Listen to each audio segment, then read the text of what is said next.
Welcome class.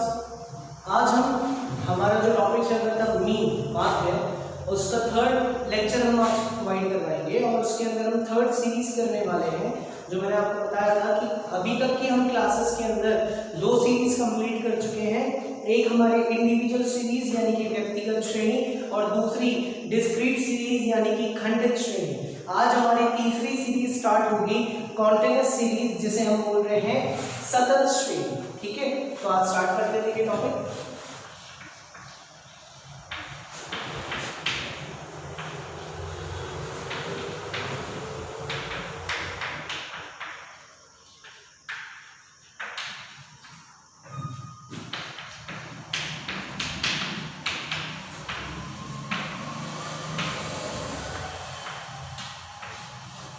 चलिए हम बात करते हैं कॉन्टिन्यूअस सीरीज की। तो कॉन्टिन्यूअस सीरीज में क्या होता है, क्लास इंटरवल होता है यानी कि वर्ग अंतराल होता है। ठीक है, देखिएगा स्टार्ट करते हैं हमारा टॉपिक। हमने बनाया क्लास इंटरवल।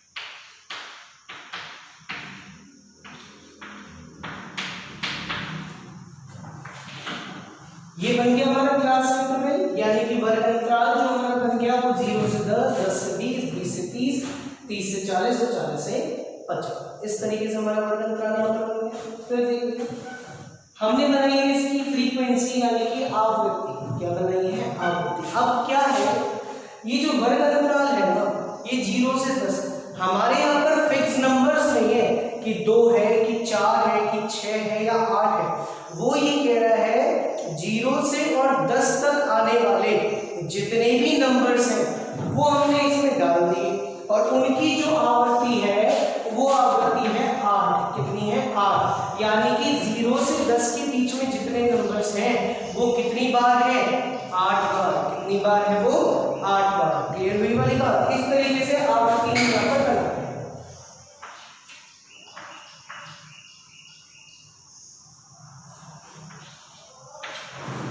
ठीक है, चलो अब बात करते हैं इसकी कैलकुलेशन कैसे होगी, इसको हमको सॉल्व कैसे करना है। जबकि फॉर्मूला जो है ना, डायरेक्ट मेथड हो या शॉर्टकट मेथड हो या स्टेप डेविएशन यानी कि प्रत्यक्ष रीति हो, लघु रीति हो या पदविचलन रीति हो, जो फॉर्मूले डिस्क्रीट सीरीज यानी कि खंडित श्रेणी में होते हैं सेम फॉर्मूले यहाँ पर होते हैं। जैसे देखिए डायरेक्ट मेथड की अगर बात करें, डायरेक्ट मेथड की बात करें तो डायरेक्ट मेथड का फॉर्मूला है sigma F X upon sigma F. अब सिग्मा एफ का तो मतलब क्या? एफ का टोटल। तो चलिए एफ का तो टोटल हम कर देंगे यहाँ पर और वो है 20 यानी कि सिग्मा एफ कितना है? 20 है। लेकिन ये सिग्मा एफ एक्स कहाँ से लाए? एफ तो हमारे सामने है लेकिन एक्स हमारे सामने नहीं है। अब देखिएगा यहाँ पर एकदम आसान सीरीज है ये, कुछ नहीं करना, सिर्फ हमें क्या करना है, इस क्लास इंटरवल की मिड वैल्यू निकालनी है, मध्य बिंदु निकालना है बस, और कुछ नहीं करना। जैसे ही मिड वैल्यू आ गई तो जो कैलकुलेशन हम डिस्क्रीट सीरीज यानी कि खंडित श्रेणी में करते थे सेम कैलकुलेशन यहाँ पर होगी। देखिएगा, देखो मिड वैल्यू निकालना है जिसे हम n या x लिख रहे हैं। मिड वैल्यू का फॉर्मूला, मिड वैल्यू का जो फॉर्मूला है वो ये है n1 प्लस n2 अपॉन में 2 यानी कि इस वर्ग अंतराल की लोअर लिमिट। n1 का मतलब क्या है? लोअर लिमिट, और n2 का मतलब क्या है? Upper limit. ये ठीक है, इन दोनों को जोड़ो और 2 से भाग दे दो, मिड वैल्यू आ जाएगी। यानी कि इसकी मिड वैल्यू क्या आएगी? 0 प्लस में 10, 10 बटे में 2 कितना? 5। इसके बाद 10 प्लस में 20 यानी कि 30, 30 बटे में 2 कितना? 15। इसके बाद 25, इसके बाद 35 और इसके बाद 45। ये आगे मिड वैल्यू। ठीक, फॉर्मूला लगाते हैं sigma F X upon sigma F. Sigma F तो 20 है लेकिन सिग्मा एफ एक्स नहीं है हमारे पास, तो हम यहाँ निकालेंगे एफ एक्स। क्या निकालेंगे? एफ एक्स निकाल देंगे। ठीक है, देखिए एफ कितना है? 8, एक्स कितना है? 40, 4 गुना में 15 60, 5 गुना में 25 125, ऐसे 35 गुना में 2 70 और 45 गुना में 1 45। ठीक है, हम इनको जोड़ देते हैं यहाँ पर। ये तो हो गए 100 200, इसके बाद 295 300 340, कितना हो रहा है ये 340, जोड़कर देख लीजिए।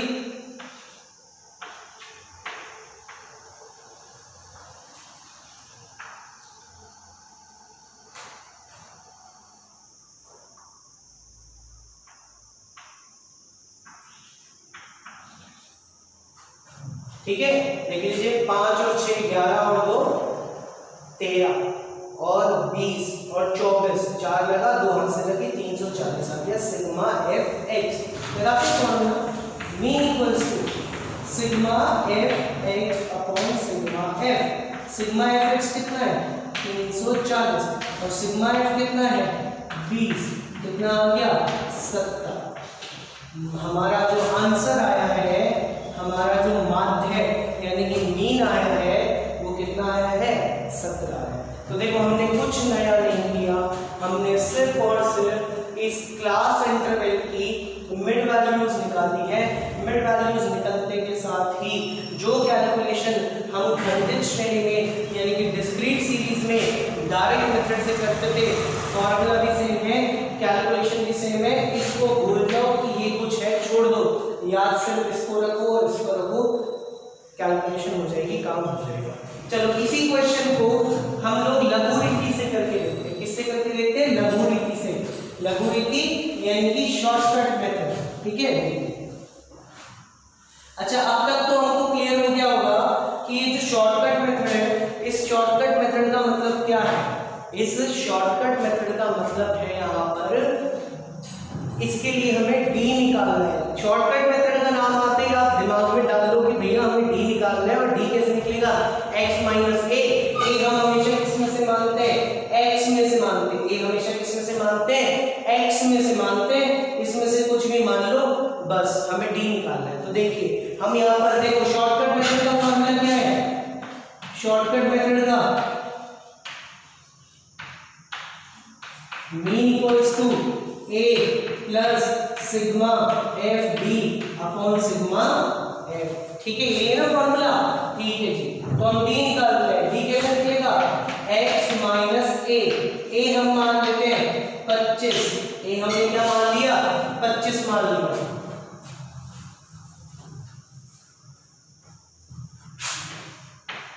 हाँ जी, ए अपन ने मान लिया, इसमें से 25 मान लिया, तो ठीक है x माइनस ए, x में से a माइनस करना है, 5 में से 25 माइनस 20, 15 में से 25 माइनस 10, 0 10 और 20। ठीक है, चलिए अब हमें क्या निकालना है, डी नहीं चाहिए, एफ डी का टोटल चाहिए। तो इस डी को किससे इंटू करना पड़ेगा एफ से करना पड़ेगा। किससे इंटू करना पड़ेगा एफ से।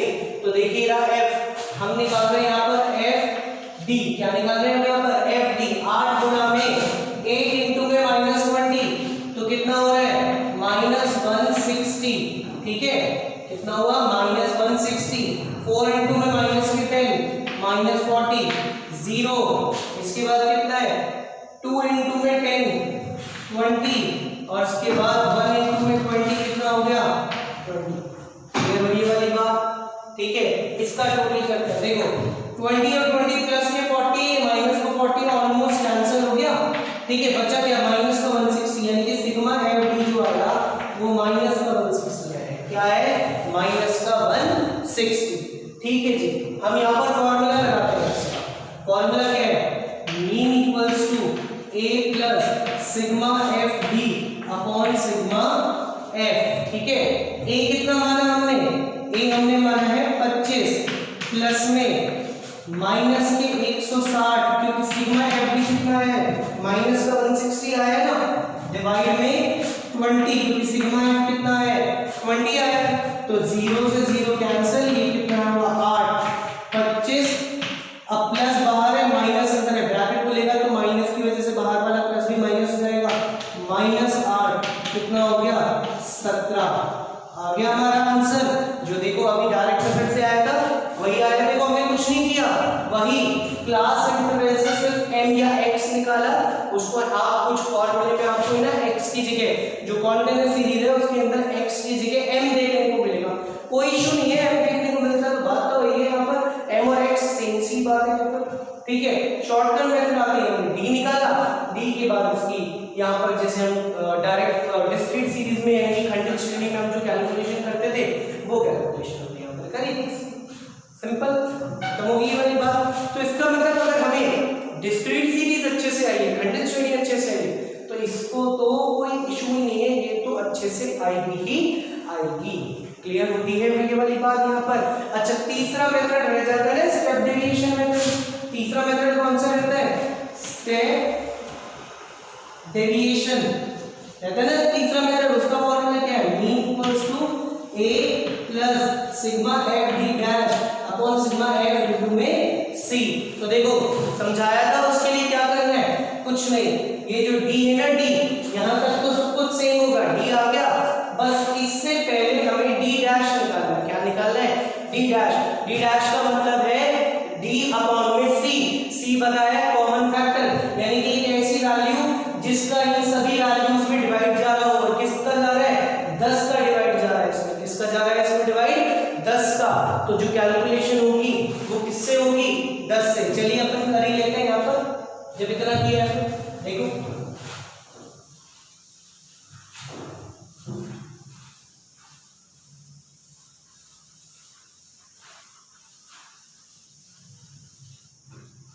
देखिए, मैंने आपको बोला ये इस क्लास में ये फ्रीक्वेंसी सबसे पहले मिड वैल्यू निकालो, मिड वैल्यू के बाद d निकालो, d निकाला।